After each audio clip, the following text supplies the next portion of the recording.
does media get something else like?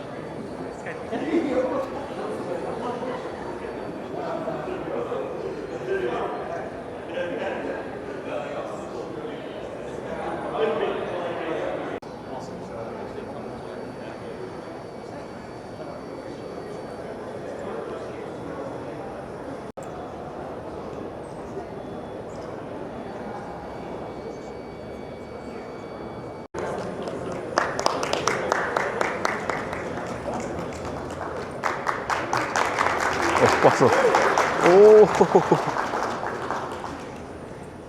Hello. Good morning, everybody. Thank you so much for joining us and being here to let me talk about and share the Drifter journey. It's been an amazing experience, and every time I come to see our community come and support me and want to listen to what we've created with the Drifter movie, I get so emotional. So I just want to say thank you so much.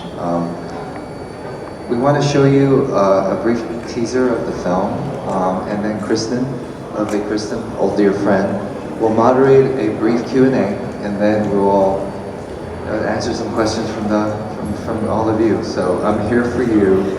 This is a conversation for you. I just, anything you guys want to know, we're an open book, so enjoy, and we'll talk to you guys in a minute, okay?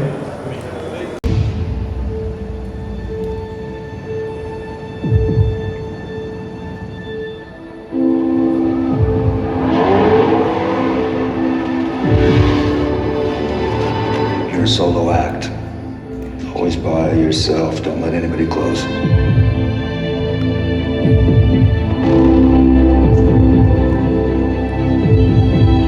There are two kinds of people here. The ones who take off and never look back. Let's go! Go! And the ones that stick forever.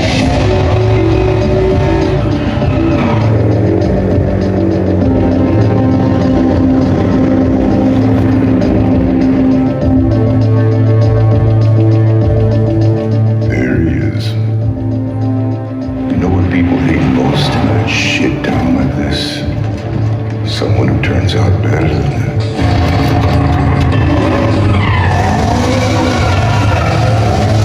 You know he's gonna let you down. He's a lowlight.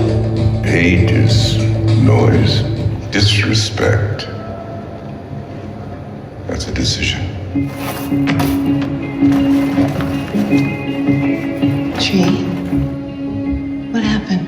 I don't think I have a real chance with this type of guys. What are you talking about? What, you giving up already, huh? This chance you got shouldn't just happen to someone like you. Someone like me.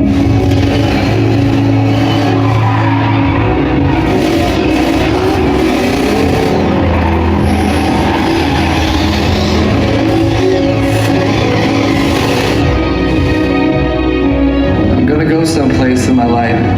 Please come with me.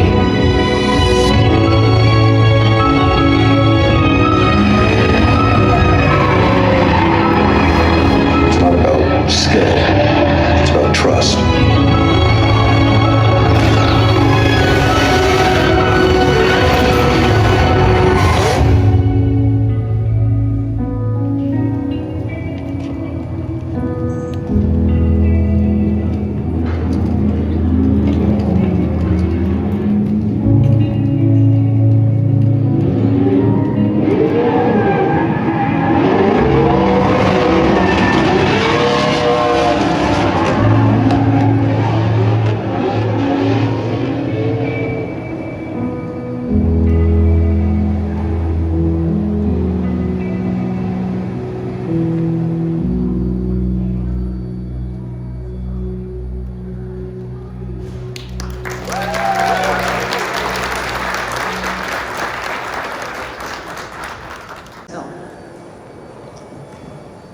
How am I honoring community with this film? Well, indirectly or directly, every single person in the car community is responsible for this film. And it is so important for me to make this a love letter for all of us that have this deep passion for these things. And first step is surrounding myself with the right people, surrounding the movie with the right people. And so I went out and sought out and recruited, pleaded and begged like the best of the best in our community. You know, we have Brian Scotto, co-founder of Hoonigan, and director of a lot of the Gymkhana videos for Ken Block. When I watch his action sequences, to me, that is how you capture, you know, car stunts. And he coined this wonderful phrase called the honest angle in his work. That, you know, today the audience knows if it's CG or if it's fake or some camera trick. And so he did all the second unit action directing in this film, and you can see, you know, this is like authentic car driving stunts. And then also, you know, recruiting people within our community like Rutledge Wood and James Pumphrey, people that actually came to town to be actors. They had this Hollywood dream to be performers, and somehow, you know, they started to become content makers or, you know, like, you know, voices within the car community. And I felt like, you know, just personally, they have an ethos that fit the character that made it honest, angled, and authentic.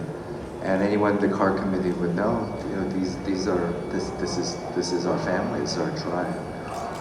And then just surrounding the movie with everybody that is real within the community. All the drivers are either current or former pro drift drivers, or they are underground drifters with like Animal Style or Final Bow, and all the builders. You know, like these are guys that are wrenching every night, that are so passionate about these cars. And so it was just really putting an honest angle and an authentic touch to every department, every part of it. And this is where the car gods came in.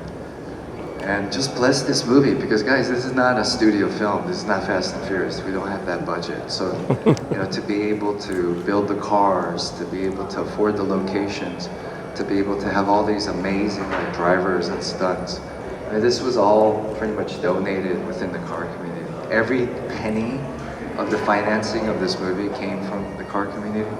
There was just friends that would like come through the garage, and they would see that, you know, I had this dream to bring this movie to life, and I would share the story, and I would get $1 here, a couple of dollars here, you know, a whole bunch of money here, and then finally we pieced the budget together. Well, first of all, thank you for being a huge part of my childhood. Really, I'm not gonna get emotional, so don't worry about it. My question is, you talked about this being a movie that's not a studio movie, but just from the teaser, it really looks like you're taking the race stunts to a whole new level. And Don't be nervous. Don't be nervous. Yeah, so it was such a blessing being a part of the Fast and Furious franchise, because, you know, that was my film school. You know, I got to watch and observe, get to watch what to do, maybe what not to do, right? And also being able to, you know, speak to the people in our community what they felt like was something that they enjoyed or what they didn't want, right? And I mean, there's like a unanimous consensus that they don't want us to be going to space anymore in the field, right? And so you take those notes, and that's the great thing about, you know, Fast and Universal and Vin, is that they know that the franchise is built by the audience, built by the fans. So you have to listen to them. And so, you know, I learned from that, and I learned even through, you know, content makers today, like, you know, Brian Scotto, was like, who has the fingers on their pulse, right? Like, how are people consuming car action? And that's where I go back to Hoonigan. It's like, when you watch a Hoonigan video, it's so visceral, it is so raw, it is so real, it is so honest, right? So that's something that I kept telling myself. I was like, if I'm gonna ever be able to direct my own movie and have, like, you know, car stunts, that's the way I want to do it. So, and this is where Brian Scotto came in, and, you know, he was able to put his, you know, his fingerprints, his touch, you know, into it. And you can see that's why it feels like a bigger budget movie than it really is. But it's also a testament to today, is that, you know, the audience wants sincerity, they want real. not just within the emotions of the characters, but within the stunts themselves, within the representation of our culture. Traveling around now, going around from country to country and city to city, it has opened my eyes to something, to where the car community is going to be in the next 5 to 10 years. Is that I think it's just going to keep growing. The reason is because social media is very singular, like solo, activity. But as human beings, we need a reason to get together. We need to commune together. We need to be part of something, right? But that's not going to go away, right? So, these car meets like Daikoku, if you come to this, you come to these things. I mean, this Friday, you guys are all welcome. I think there are like 300 cars showing up, at Lower East Side. They're just showing up, and you're like, why? Because the weather's good, right? And because we need that. We need each other. We need to just like stand. You can go to a car meet and just stand there like, it's nice, right? And so it's not necessarily even the car, it's just the excuse to get together with a brother or a sister, or, a mentor. It's a reason to just gather. So I feel like it's going to keep growing and growing and growing. No, the car. To build a car? Yeah. This car? Yeah. Lola? Yeah. So the question is, what was the biggest challenge building Lola, right, for the movie, right? Biggest challenge is that these A86s are not cheap anymore. At one time, these were $200, $500 cars. You talk to any like early Hachiroku owner, they're like, I got it for free. Well, my cousin gave it to me for like $500. Now, this little plastic part is like $300 to $600 if you can find it, right? So that was the biggest challenge. But again, this is the power of the car community. So when they found out that I was making a movie and Lola, the actual star of the movie, a kid, and her name is Lola, and she's actually #1 on the call sheet. She is truly the star of the movie, right? And I made sure that if we're gonna make a movie about drifting, it had to be the Hachiroku, and she is the grandmother of drift cars, or even arguably to JDM car culture, right? And so, I found Hachiroku on Facebook Marketplace, and we did a full rebuild to like factory specs, so I could learn like what did the car drive like and smell like and feel like when it came out of factory. Why did people fall in love with these cars? I think it was important for me to like have a personal connection and relationship with Hachiroku. And then once I did that, it was now to like really build Lola. And it is an interesting story about this particular car. This is owned by Peter Diaz. He's a local car enthusiast. We went to New Jersey, Englishtown, to Raceway Park to do some scouting, because they had Adam LZ has his world tour, his drift tour, and that's one of the stops. So that racetrack is owned by a family, the Knapp family, just amazing human beings. They welcomed us.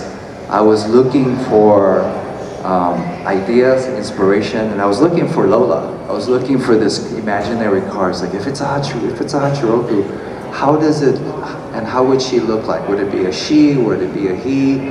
And in my head, I saw like a gray primered like beater, just like a junker, and it just didn't really work. The camera didn't love that car, didn't love that color. And then I was walking around Englishtown, and then I see Lola, this car, Peter's car, and this is a movie star. She was like, I am the star of your movie. So if you look at this, so this car is the inspiration to the eventual movie car, right? So back there is the final car in the movie with the Rocket Bunny kid and the LS3 in there, but she is the inspiration. So the challenge was, finding these cars, because now these are very, very expensive cars, but the car community came in, a couple of friends donated a couple of Hachirokus.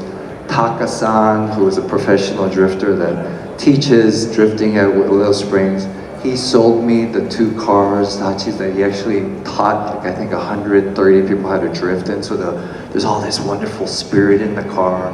One has a blacktop 20 valve and one's a turbo. and it's built for high desert, like high heat temperature. So it was already like broken, and the cars came with the soul. So those two we have as like like stunt cars, and then that particular car there with the LS3, professional drift legend. He's my stunt driver. He does all the stunts in the movie for me. He knew that I could not afford, and we didn't have a budget to build a car like that. So he built this for me. He spent his own money, he donated one of his own cars, and then he built this car because he said, if we're gonna compete at a professional level, for the finale where you guys were at Englishtown, you need a high horsepower car, and these twin cabs are not gonna work, right? These 4AGs are not gonna.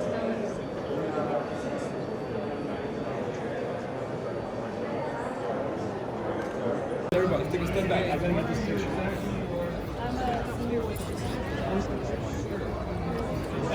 Could you just give me 1 second? Take a shoulder.